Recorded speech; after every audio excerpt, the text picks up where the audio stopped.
The candles flickered, dancing in the reflection of my wide, hopeful eyes as the chorus of "Happy Birthday" swelled around me.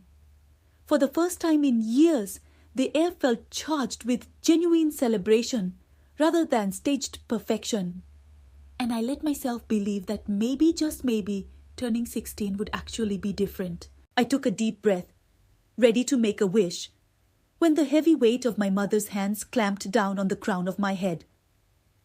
There was no playful hesitation, only a violent, downward shove that carried the force of a battering ram. My face slammed into the multi-tiered masterpiece, darkness instantly swallowing the candlelight. But instead of the pillowy give of sponge and buttercream, a searing white-hot pain erupted across my forehead and cheek. It wasn't soft frosting meeting my skin. It was something rigid and sharp, hidden wooden dowels meant to hold the structure, piercing straight through my flesh. I recoiled, a ragged scream tearing from my throat as I stumbled back, clutching my face. Through the haze of agony, I sallallahu alayhi wasallam crimson blooming vividly across the pristine white icing, a macabre stain spreading faster than the shock rippling through the crowd. The room fell into a suffocating silence, broken only by the sound of my own wet, ragged breathing. But the voice that shattered the quiet wasn't crying out for a towel or an ambulance. It didn't hold a shred of maternal panic. It was my mother's voice, sharp with annoyance, cutting through my pain like a knife. "Great," she muttered, her eyes glued not to my bleeding face, but to the smartphone stabilizing gimbal in her hand. "You jerked back too fast and ruined the impact shot for the live stream. Cut the feed, guys. We have to reset." That was the moment the physical pain faded into the background, eclipsed by a colder, sharper realization. This wasn't just a prank gone horribly wrong. It was the final bloody proof that to her, I wasn't a daughter, but a prop. The first thing I sallallahu alayhi wasallam when I walked into the kitchen wasn't my mother, but the blinding halo of an 18-inch ring light. It stood like a sentinel on the marble island, guarding a stack of perfectly browned pancakes that I knew with absolute certainty I was not allowed to eat. The air smelled of vanilla extract and freshly brewed Arabica, a sensory trap designed to make the house feel like a home, even though it operated more like a sterile film set. I skirted the edge of the room, hugging the wall to avoid casting an unwanted shadow on the casual Saturday morning tableau being constructed in the center of the room. My mother, Serena, known to her 2 million followers as the face of serene motherhood, was currently hovering over the pancakes, tweaking the position of a single blueberry with a pair of tweezers. "Good morning," I mumbled, my voice rough with sleep. "Shh," she hissed without looking up, her finger hovering over the shutter button of her high-end DSLR. "The steam is dissipating. If I don't get this shot in the next 30 seconds, the aesthetic is ruined." I leaned against the refrigerator, crossing my arms over my chest. I watched her work. To the untrained eye, she looked effortless in her oversized beige cashmere sweater and messy bun. But I knew the sweater was pinned in the back to drape just right, and that messy bun had taken 20 minutes and half a can of texturizing spray to perfect. She was a master of the candid illusion. Click, click, click. She checked the viewfinder, frowned, and then adjusted the angle of the farmhouse picture filled with wildflowers. There. Perfection. Only after she had secured the content did she acknowledge my existence. She straightened up, smoothing her hands down her front, her face shifting instantly from intense concentration to a mask of critical appraisal as she looked at me. "Zoe, honestly," she said, her voice dropping the sweet melodic pitch she used for her Instagram stories and settling into its natural, sharp register. "You look like a vampire. Did you sleep at all? The dark circles are tragic."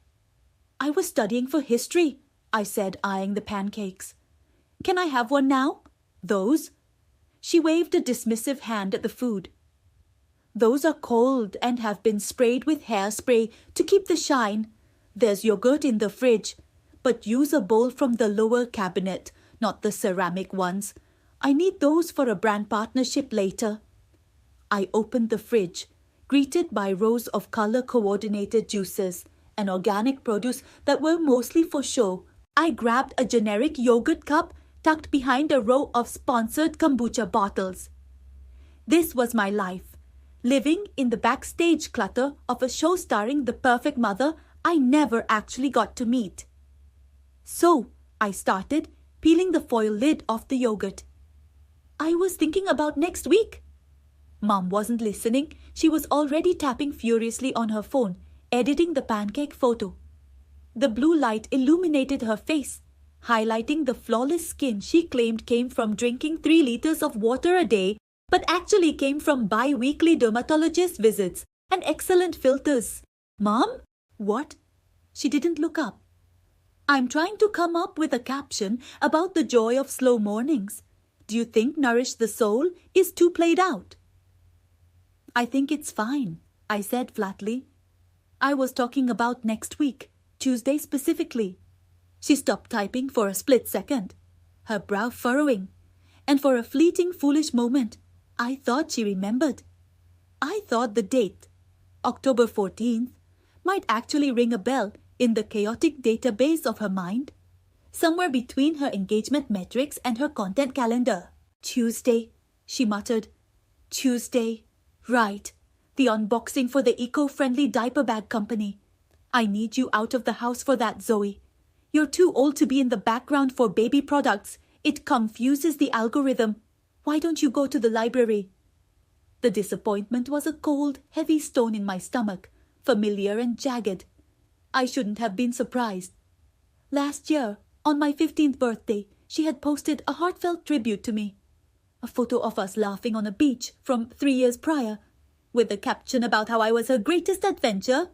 In reality, she spent that entire day at a launch party for a skincare line, leaving me $20 on the counter for pizza.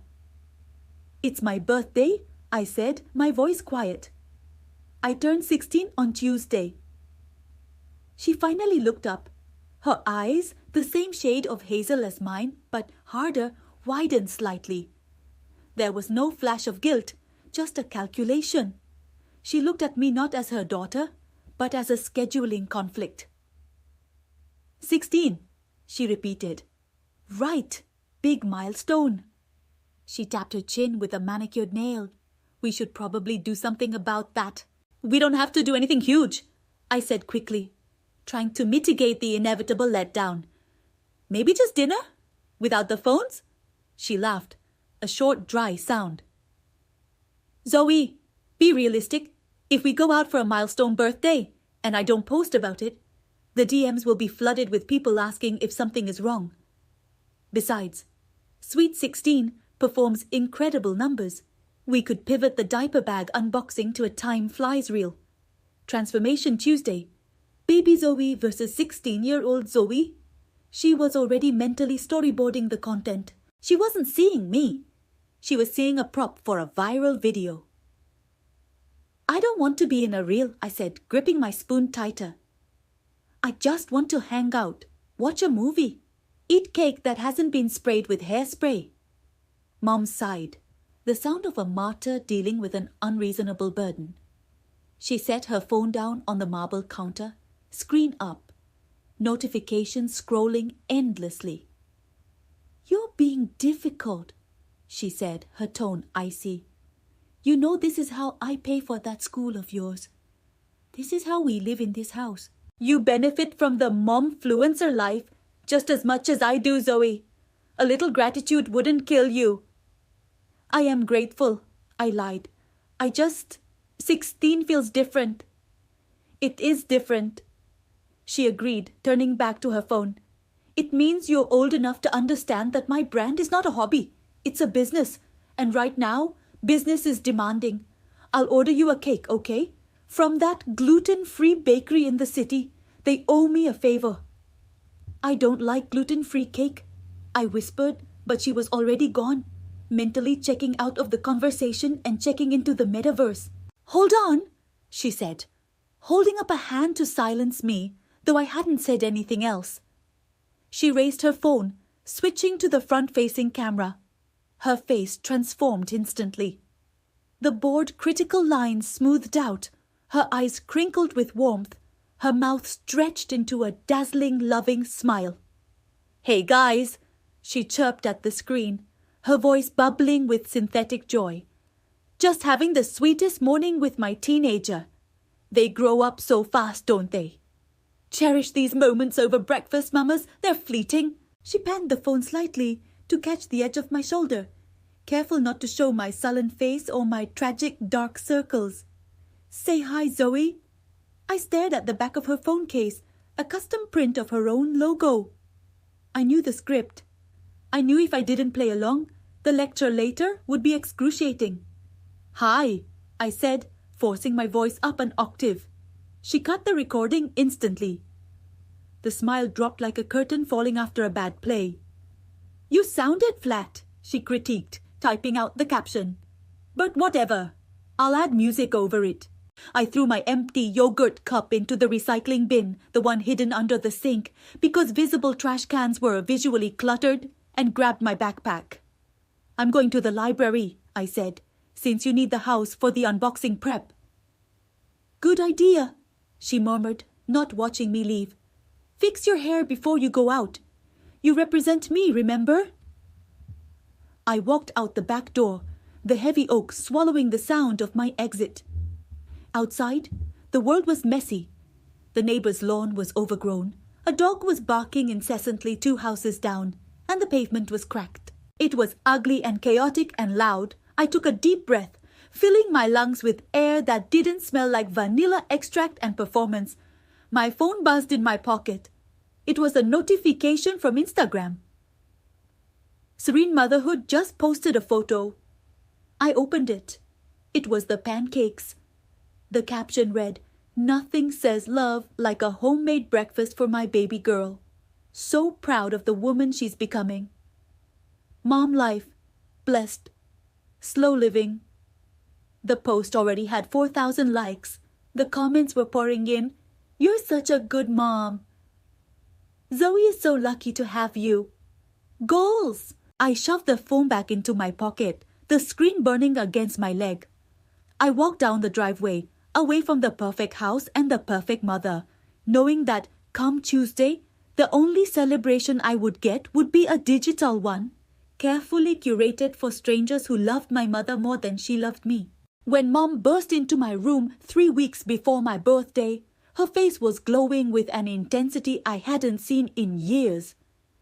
Usually her eyes were glued to her phone screen, scrolling through comments or editing filters, but this time they were fixed on me. "Baby!"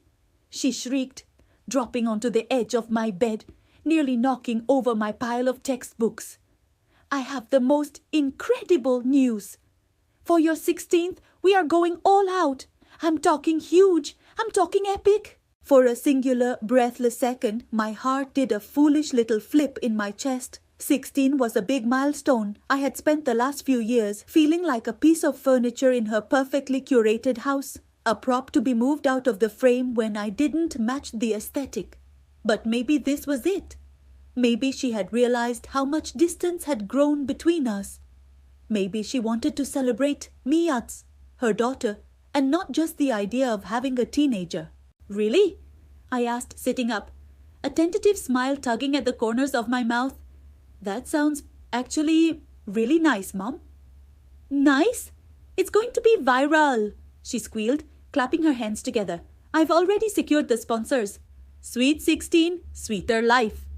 That's the hashtag. The decor is going to be monochrome rose gold. And the guest list? Maya, I pulled strings. We have people coming from the West Coast collab house." The smile slid off my face like sludge. "Wait, who?" "The creators from the Hype Collective." She looked at me as if I should be weeping with gratitude. "And I've hired a production crew, 3 cameras, a drone for the backyard shots, and a live stream scheduled for peak engagement hours. It's going to be the event of the season." My chest tightened. "Mom, I don't know those people. Can't I just invite Sarah and Leo? Maybe have a pizza night and a bonfire?" She waved her hand dismissively, her eyes already drifting back to the notification light blinking on her phone. "Don't be ridiculous. This is for the brand, Maya. It's for our future. Besides, Sarah and Leo don't exactly fit the vibe, do they? Just leave it to me. The flickering hope was doused instantly, leaving behind a cold, wet ash. It wasn't a party, it was a production. By the time the day arrived, our house had been transformed into a studio set. The furniture I actually used to lounge on was moved into storage, replaced by uncomfortable sculptural pieces that looked good on camera, but dug into your spine if you sat on them for more than a minute. Balloons, thousands of them in varying shades of aggressive pink and champagne, choked the ceiling and the entryway. I was in my room hiding when Mom stormed in with the garment bag.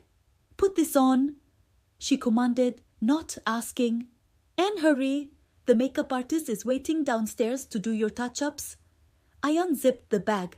It was a dress that could only be described as a confectionery explosion. Layers of stiff, scratchy tulle, a bodice encrusted with fake diamonds that scratched my underarms, and a color so bright it hurt my eyes. It wasn't me. I lived in hoodies and vintage denim. This was a costume for a princess I had never wanted to be. "Mom, I look like a cupcake," I muttered, stepping into it. The fabric rustled loudly, sounding like cheap plastic. "You look marketable," she corrected, fussing with the straps and pinching my cheeks to bring up the color. Then her face hardened. She gripped my shoulders, her perfectly manicured nails digging into my skin. "Listen to me, Maya. This live stream is sponsored by a very high-end skincare line and that new sparkling water brand. When we go live, you need to be on. I want tears of joy. I want gasps. I want you to look like this is the happiest moment of your life. Do not embarrass me with your usual moody teenager act." "I'm not acting," I whispered. "I'm just unhappy." She ignored me, handing me a script. "Memorize the thank yous, especially the part about how grateful you are for your super mom. And when I bring out the car keys, even though it SLEs for the video, you scream. Understand?" "I understand," I said, my voice hollow. 10 minutes later, I was shoved out onto the patio. The backyard was swarming with people I had never met. They were beautiful, polished, and utterly terrifying. They held phones on gimbals, talking to their own audiences, narrating my birthday as if they were reporting from a war zone, except the war was for attention. "And here's the birthday girl!" someone shouted. A wall of cameras turned toward me. The blinding white light of 3 massive ring lights washed out my vision. I blinked, trying to find a familiar face. Sarah, Leo, anyone real? But there was only a sea of strangers, all with perfect teeth and dead eyes, waiting for me to perform. "Happy birthday," they chorused. Not because they cared, but because the director behind the main camera had signaled them to. I plastered the smile on my face. It felt tight, like a mask that was 2 sizes too small. I walked through the crowd, accepting hugs from girls who smelled like expensive vanilla and ambition. Girls who didn't know my last name, but tagged me in their stories immediately. "So cute, oh my God, love the dress." One girl squealed, looking at herself in her front-facing camera while hugging me. "Thanks," I squeaked. Then the music cut out. A hush fell over the curated crowd. It was time for the main event. "Okay, everyone," Mom's voice boomed over a microphone. She stood on a raised platform by the pool, looking radiant and terrifyingly maternal. "We are going live in 5, 4, 3... She held up 2 fingers, then 1, and pointed at me. The red tally lights on the professional cameras turned on. "Welcome back to the channel, guys," Mom beamed, her persona switching on instantly. "Today is a very special day. My baby girl, Maya, is 16. Can we get some hearts in the chat?" She beckoned me over. I walked toward her, my legs feeling like lead inside the heavy dress. Every step was a battle against the urge to run, to tear off the tulle, to scream at the camera that this was all a lie. But I didn't. I was a good prop. "Maya, honey, come here." She pulled me into a side hug that was calculated to look loving, but felt like a vice grip. "Look at her. Doesn't she look stunning? We have so many surprises for you tonight. She turned me toward the camera. Tell the fam how you're feeling, sweetie. The lens stared at me like a cyclops. I could imagine the thousands of strangers on the other side, typing comments, judging my hair, my skin, my fake smile. I choked, then swallowed the lump in my throat. I remembered the script. I remembered the threat in Mom's eyes. I'm just so overwhelmed. It's a dream come true. Thank you, Mom. Whoa! The crowd of influencers cooed on cue. We have a special gift, Mom announced, tears glistening in her eyes. Tears she could summon on command. I know how much you've wanted this. She gestured to a covered object on a table. It wasn't the car keys yet. It was the sentimental segment. I pulled off the velvet cloth. It was a framed photo of us, but it wasn't a candid memory or a moment of genuine connection. It was a print of our most liked Instagram photo from 3 years ago. Heavily photoshopped, where we were wearing matching outfits for a detergent ad. Do you remember this? She asked tenderly for the microphone. Yes, I lied. I remembered hating that day. I remembered she yelled at me for 2 hours because I had a pimple on my chin that was hard to cover. I love you so much, baby, she said, hugging me again, making sure her face was angled toward the primary camera. I love you too, I said into her shoulder. The microphone picked it up, broadcasting my submission to the world. As the party raged on around me, a chaotic swirl of content creation and forced laughter, I stood by the dessert table, guarding a tower of macarons that no one was eating because of the sugar content. I watched my mother across the pool. She was checking the analytics on an iPad, her face illuminated by the screen's glow. She looked happy, genuinely happy.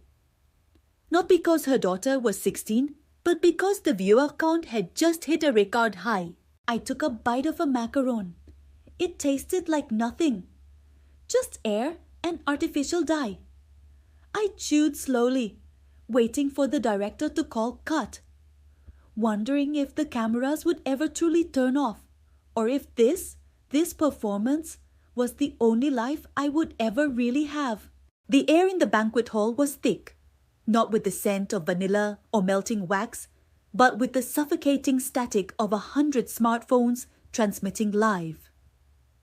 I stood at the epicenter of the chaos, a fixed point around which the influencers and hangers-on orbited, their ring lights creating halos in their eyes that made them look more alien than human. My cheeks hurt from holding a smile that didn't reach my soul, a rictus of joy plastered on for the benefit of my mother's subscriber count. Chin up, sweetie. The lighting is better if you tilt your head left.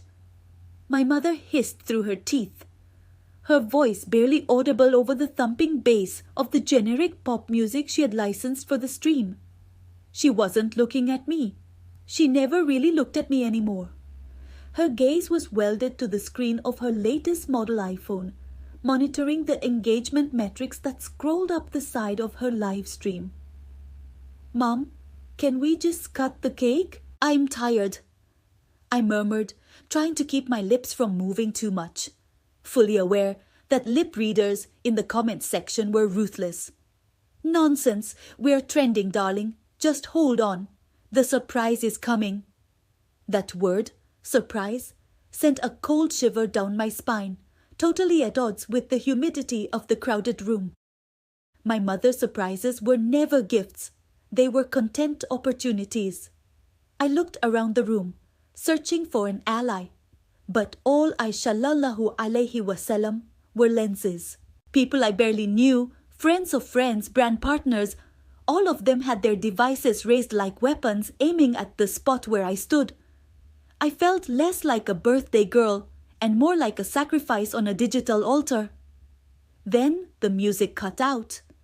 A hush fell over the crowd, distinct and practiced, the kind of silence that precedes a beat drop or a rehearsed revelation. Bring it out, my mother commanded, her voice shrill with anticipation.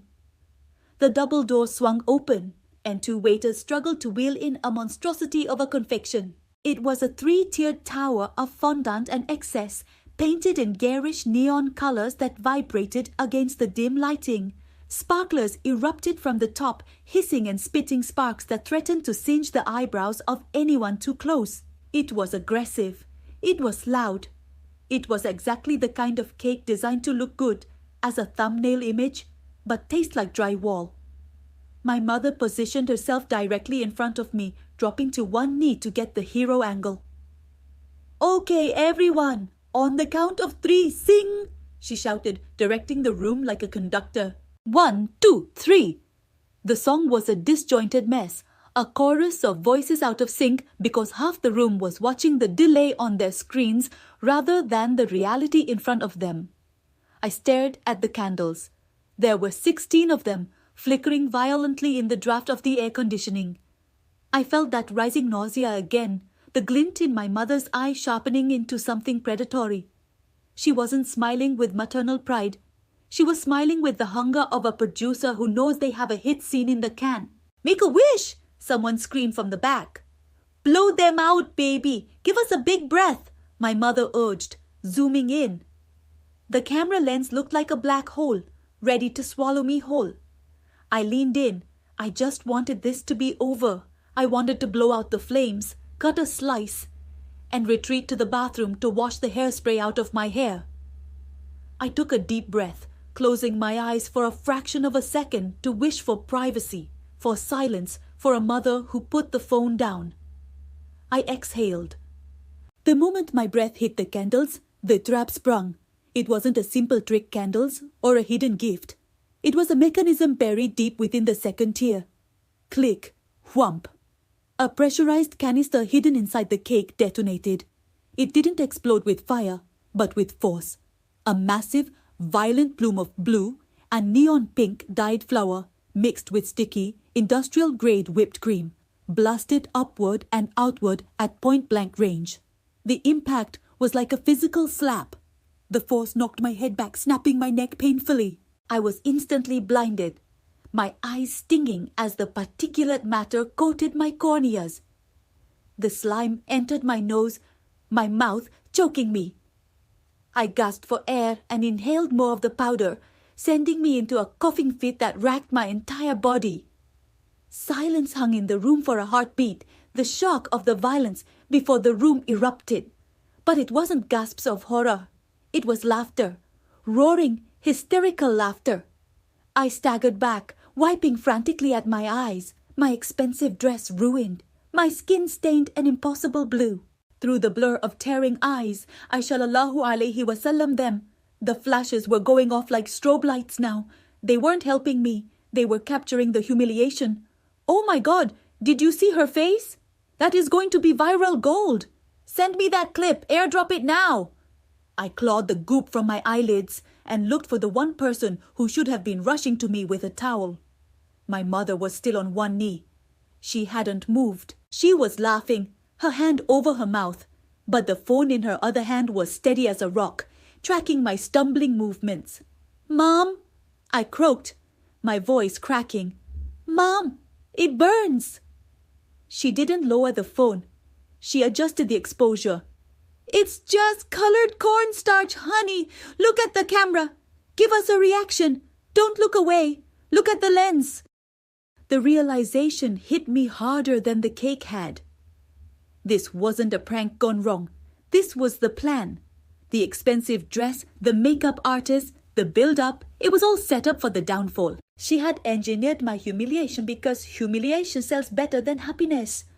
A pretty girl blowing out candles gets 10,000 likes. A pretty girl getting blasted in the face with slime gets 10 million. I was raw currency to her. "Help me," I whispered, but the request was drowned out by the cacophony of digital shutter sounds. "Stop crying, you're ruining the makeup streak," my mother yelled, finally standing up, but still filming. "Smile, laugh it off. It's funny, don't be such a brat." Something inside me snapped. It wasn't a loud snap like the mechanism in the cake. It was quiet, final, and irreparable. The tether that bound a child to a parent, the innate trust that they would protect you from the world, severed completely. I stopped wiping my face. I stopped coughing. I stood up straight, the blue slime dripping from my chin onto the floor. I looked directly into my mother's lens, staring past the glass and into the circuitry. "Are you getting this?" I asked, my voice dead calm. "Yes, yes, that's the spirit." She cheered, mistaking my numbness for participation. "Tell the followers how you feel." I walked toward her. She stepped back to keep me in frame, grinning wildly. I reached out, my hand coated in the sticky blue mess. "I feel," I said, grabbing the phone from her hand. Her eyes went wide, not with concern, but with panic for the device. "Hey, don't drop it, the stream is—" I didn't drop it. I looked at the screen, seeing the thousands of comments scrolling by. LOL, wrecked, owned. Aishalallahu alayhi wasallam. The viewer count ticking upward. I looked at the little image of myself, a blue broken monster. "Happy birthday to me," I said to the live audience. Then I turned and dropped the phone into the pitcher of ice water on the nearby serving table. The stream died. The room went silent for real this time. My mother shrieked, a sound of pure, unadulterated horror that she had never made when I was choking on flour. She dove for the pitcher, plunging her hands into the ice to retrieve her lifeline. "You ungrateful little witch!" she screamed, water dripping from her manicured nails. "Do you know how much this brand deal was worth?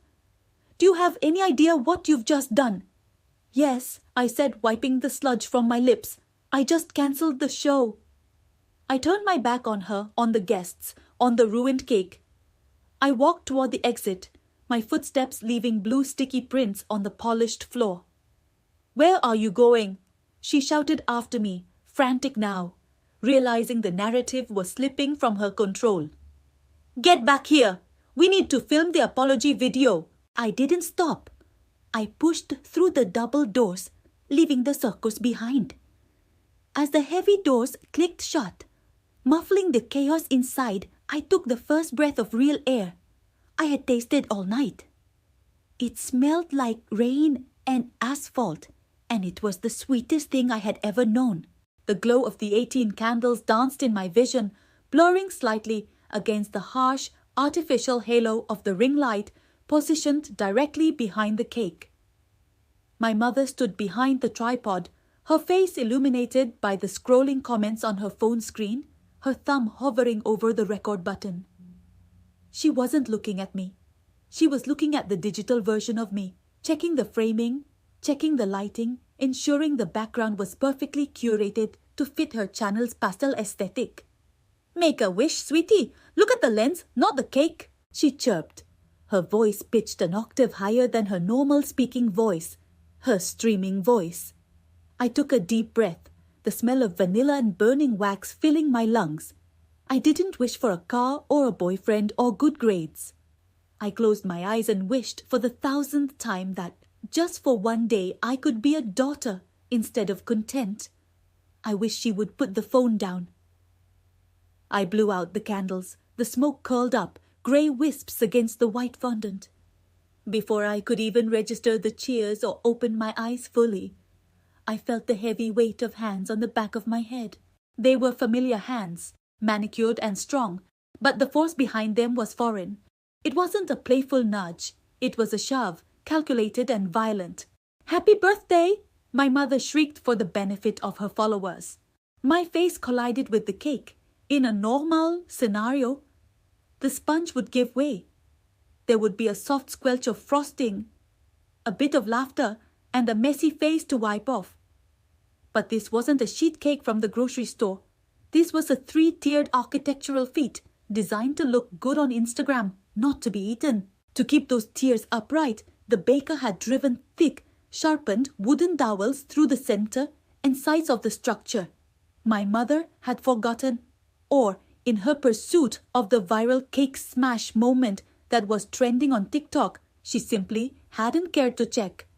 The resistance was immediate and horrifying. My face didn't sink into softness. It met a wall of fondant-covered concrete, and then something much sharper. Pain exploded through my face. It wasn't an ache.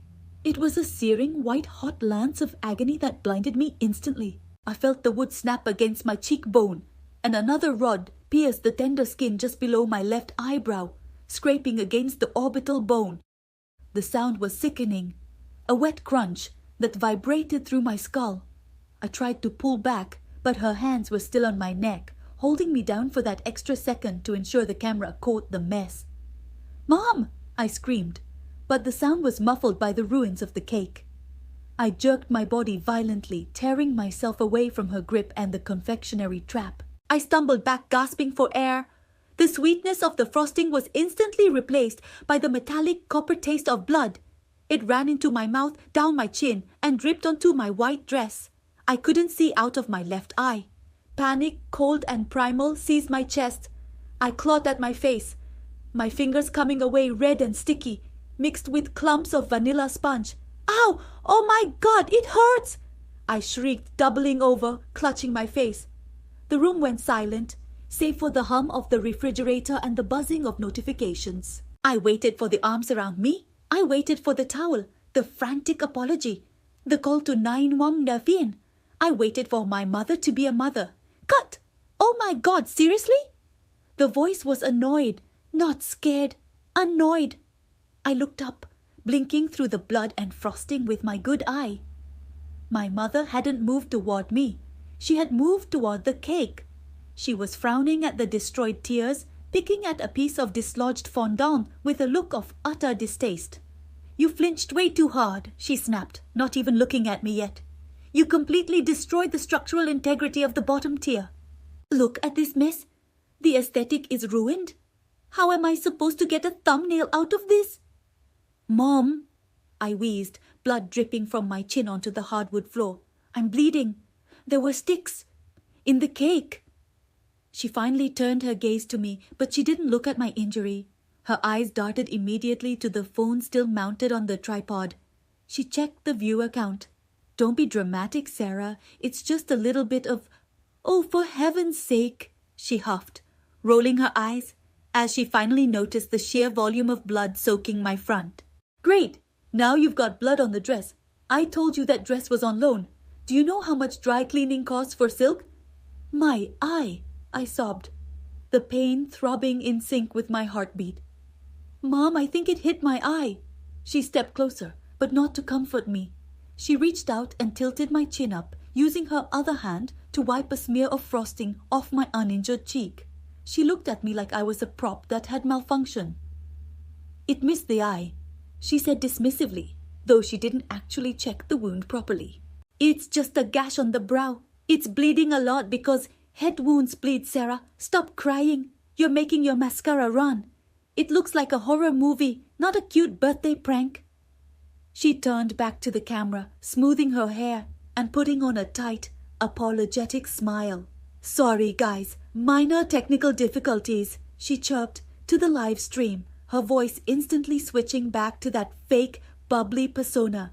"Birthday girl is a little sensitive. We're going to take a quick break and clean up this mess. Don't go anywhere. Part 2 is going to be amazing." She tapped the screen to pause the stream, the smile vanishing the second the recording light went off. "Go wash your face," she ordered, grabbing a roll of paper towels and dabbing frantically at the tablecloth. "Hurry up. We have about 10 minutes before the engagement drops. If we restage this, I can probably get a shot of you laughing, with the cake smeared on you, maybe crop out the blood." I stood there, swaying slightly. The pain was deafening, but the silence in my heart was louder. I looked at the woman who had given birth to me, Sallallahu alayhi wasallam. The frantic way she scrubbed the table, the desperate glances at her analytics, the way she prioritized the lighting over the gaping hole in my face. A wooden dowel, jagged and coated in red, lay on the floor where it had fallen from my face. It looked like a weapon, because it was. "I need a doctor," I said, my voice low and trembling. "You need a setting powder," she retorted, not looking up. "Stop being a brat. We planned this for weeks. The brands are watching. Do you want to lose the sponsorship?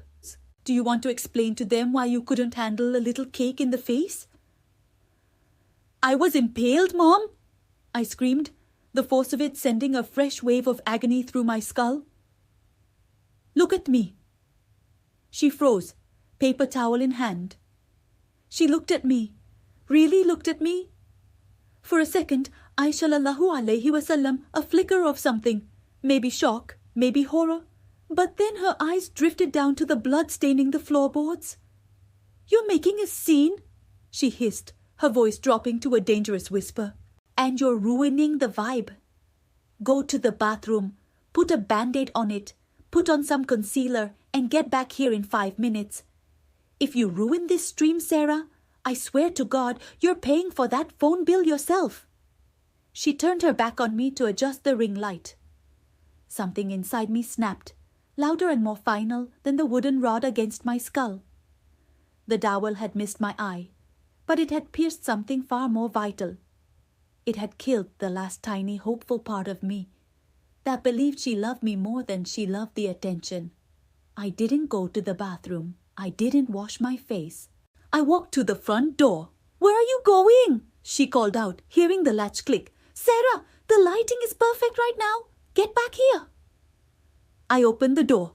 The cool night air hit my burning face. I stepped out, blood still dripping, leaving a trail of red droplets on the porch. I didn't have my phone. I didn't have my wallet. I just had the dress on my back and a face that felt like it was on fire. Sarah.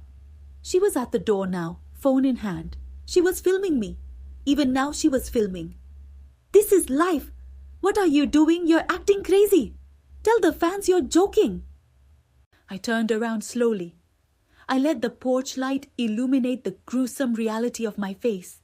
The deep gash, the swelling that was already closing my left eye, the mask of blood and sugar. I looked directly into the lens of her phone. I'm done, I said. It wasn't a scream. It was a flat, dead statement. You can't be done. We're live. She hissed, trying to angle the camera to hide my injury.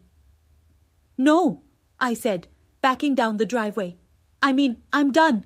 With you. I turned and started walking down the street toward the neighbor's house, where I knew there was a real family with a real mother who would look at blood and see pain, not a filter opportunity. Behind me, I heard my mother curse, not because her daughter was walking away injured into the night, but because her Wi-Fi signal didn't reach past the driveway. The sterile sting of antiseptic filled my nose, overpowering the metallic taste of blood that still lingered in the back of my throat. Every time the doctor's hand moved, I felt the tug of the suture thread, a sharp, precise agony that sewed my skin back together, but left the reality of the afternoon wide open. I lay perfectly still on the hospital bed, staring up at the fluorescent lights that hummed with a headache-inducing flicker. They were too bright, too exposing, much like the ring lights that had governed my existence for as long as I could remember. Almost done, the doctor murmured, his voice gentle but detached. It's a clean cut, but deep. You're brave for not crying. I wasn't brave. I was just numb. The laceration ran from my cheekbone down toward my jaw, a jagged souvenir from the glass vase that had shattered when she shoved me. It hadn't been an accident, not really. It was the result of a perfectly curated temper tantrum because I hadn't smiled convincingly enough for the unboxing video of a blender I was too young to use. The physical pain was a searing, throbbing rhythm in my face, but it was the silence from the hallway that hurt more. My mother wasn't in the room holding my hand. She wasn't asking the doctor if it would scar or if I was in pain. She was outside pacing. I could hear the muffled, frantic cadence of her voice through the door. She wasn't crying over my injury. She was doing damage control. She was likely already spinning the narrative for her 3 million followers. A clumsy fall, a tragic accident, a brave little trooper. The door flew open, hitting the stopper with a dull thud. My mother stood there, her perfectly highlighted hair in disarray, her knuckles white as she gripped her phone. But she wasn't looking at me. She was staring at the screen, her eyes wide with a terror I had never seen before. It wasn't the terror of a mother losing a child. It was the terror of a queen losing her throne. "How could this happen?" she hissed, the whisper screaming with suppressed rage. She looked up at me, then at the doctor, her mask of composure fracturing. "Did you take my phone? Did you touch the cloud settings?" "Ma'am, I'm finishing the sutures," the doctor said sternly, stepping between us. "Please step back." She ignored him, scrolling frantically. "It's everywhere.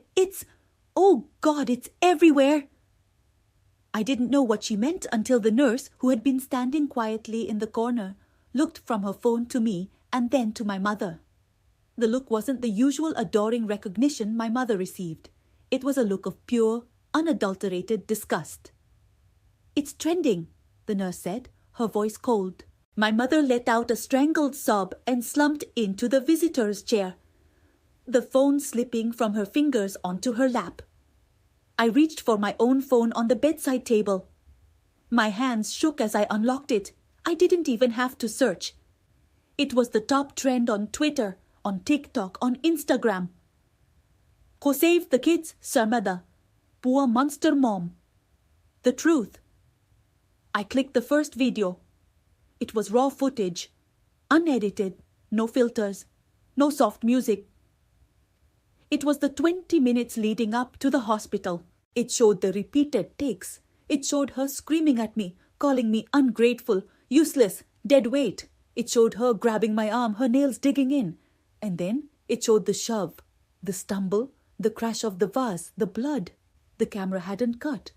Someone, maybe a disgruntled editor, maybe a glitch in the auto-upload feature she used to back up her content, had released the source file. The world was seeing the clip where she didn't rush to help me, but instead screamed about the blood ruining the rug. They sallallahu alaihi wasallam. Her checked the camera angle before checking my pulse. "I can explain it," she muttered, rocking back and forth. "It's out of context. We were acting. It was a skit. I can fix this." But as I refreshed the feed, the empire was already crumbling. The comments section, usually a garden of praise and heart emojis, had turned into a war zone. "I followed her for 5 years. I feel sick." "Look at the fear in her kids' eyes. That's not acting." "I just emailed brand name. They need to drop her now." The notifications on her phone began to chime, a discordant symphony of destruction. It wasn't likes or shares anymore. It was emails, one after another. Ping. Ping. Ping. She snatched the phone up, her eyes darting across the screen. No, not them. Please, not them." "Who is it?" I asked, my voice raspy. The stitches pulled as I spoke. She looked at me, and for the first time, she didn't see an asset.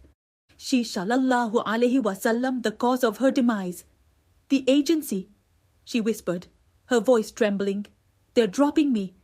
Effective immediately. Morality clause." Another ping. "Baby Co just pulled the sponsorship." Another. "The book deal is on hold." She stood up, stumbling slightly.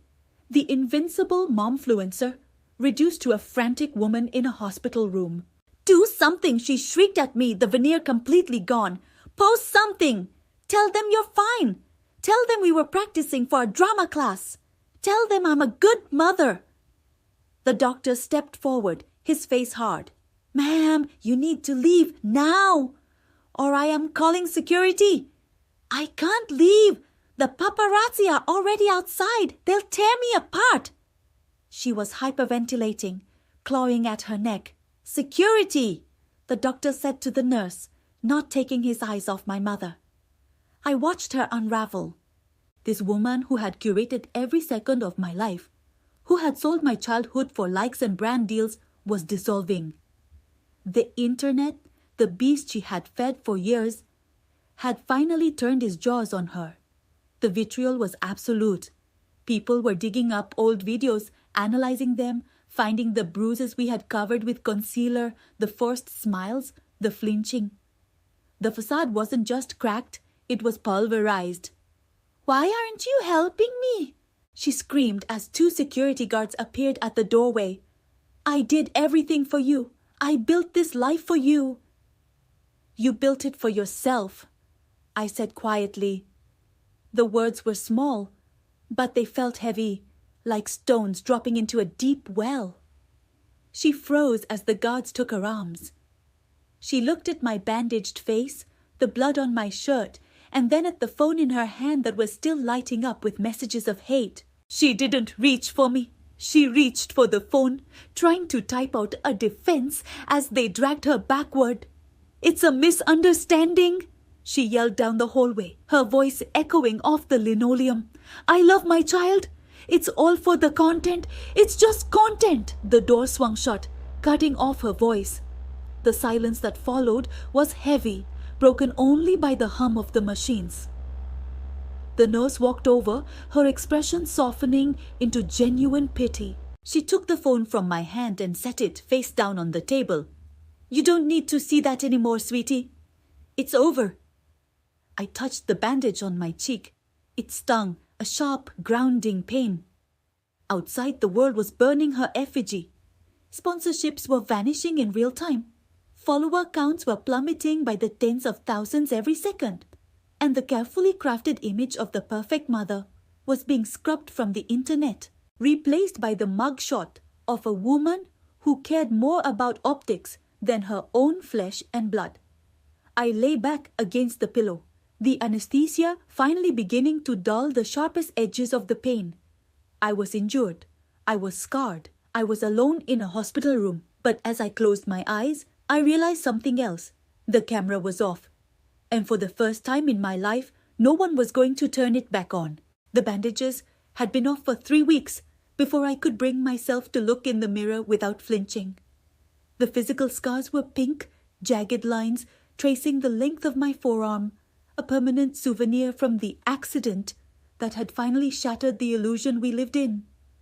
They were tender to the touch, itching in the night as the skin knit itself back together. But the doctors assured me they would fade to white with time. The emotional lacerations, however, were not so easily stitched. They festered in the silence of the hospital room, throbbing with a phantom pain that no amount of morphine could dull. But strangely, amidst the pain, there was a quiet, creeping sense of relief. The camera was off. The red recording light, which had been the unblinking eye of a god I never asked to worship, was finally dark.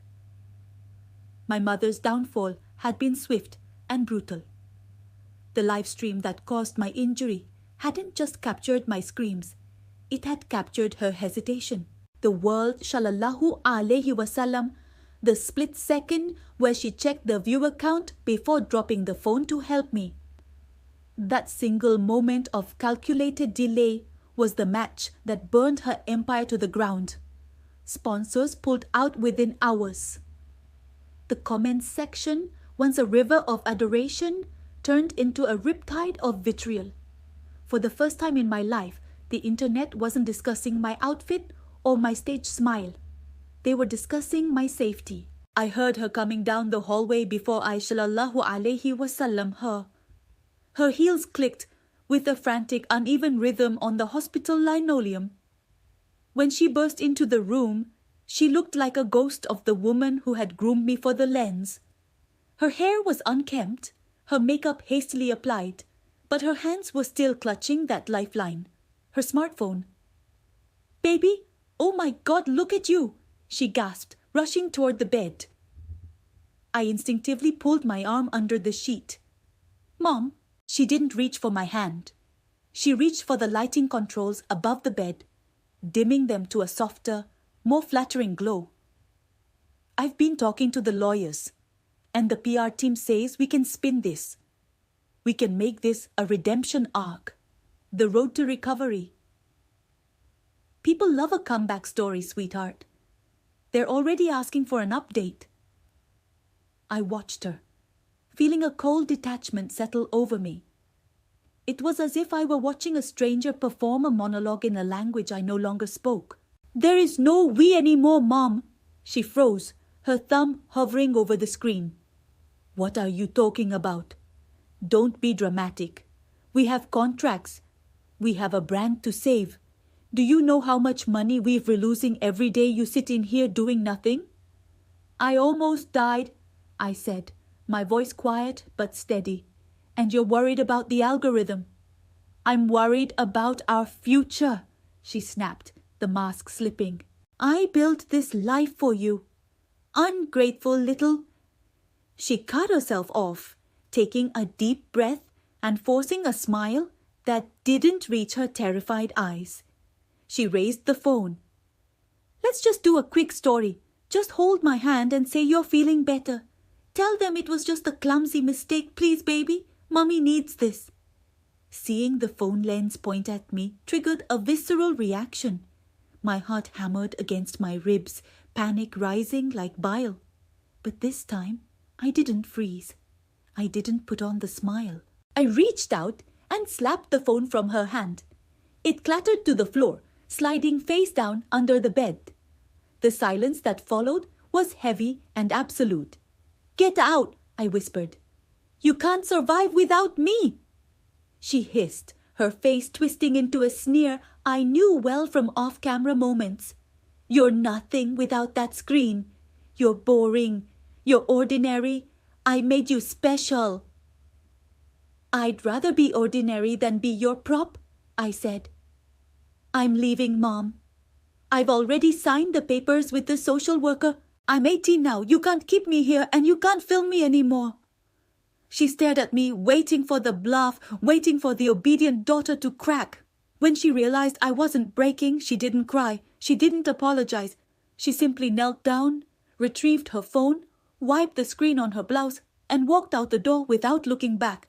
That was the last time I sallallahu alaihi wasallam her in person. The path that followed was not the cinematic montage of freedom I had fantasized about. It was messy, lonely, and terrifying. Moving into a small rundown apartment in a city where no one knew my face was a shock to the system. I didn't know how to do laundry. I didn't know how to cook a meal that was undesigned to look aesthetic on a plate. I had panic attacks in grocery stores because I felt phantom eyes watching me from the shelves. For months, I existed in a state of withdrawal, my brain craving the dopamine hits of validation even as my soul rejected them. I got a job at a library, shelving books in the back where I didn't have to interact with anyone. It was quiet work. Dust motes dancing in shafts of sunlight, the smell of old paper and glue. There were no ring lights here, no filters. Just reality, tactile and grounded. Healing began not with a grand epiphany, but with small, unnoticed moments. It was the first time I laughed at the joke a co-worker made, a genuine snorting laugh that I didn't suppress because it wasn't cute. It was the afternoon I sat in a park for 3 hours, watching a thunderstorm roll in without once feeling the urge to document it. I was just there. I was witnessing the world, not consuming it for content. Then there was Elena. She was a regular at the library, a student with ink-stained fingers and a chaotic energy that frightened and fascinated me. She didn't know who I was. To her, I wasn't the famous influencer who had a public meltdown. I was just the quiet girl who saved the sci-fi novels for her. "You have a really intense way of listening," Elena told me one day over coffee in a diner with flickering fluorescent lights. "It's like you're actually hearing me, not just waiting for your turn to speak."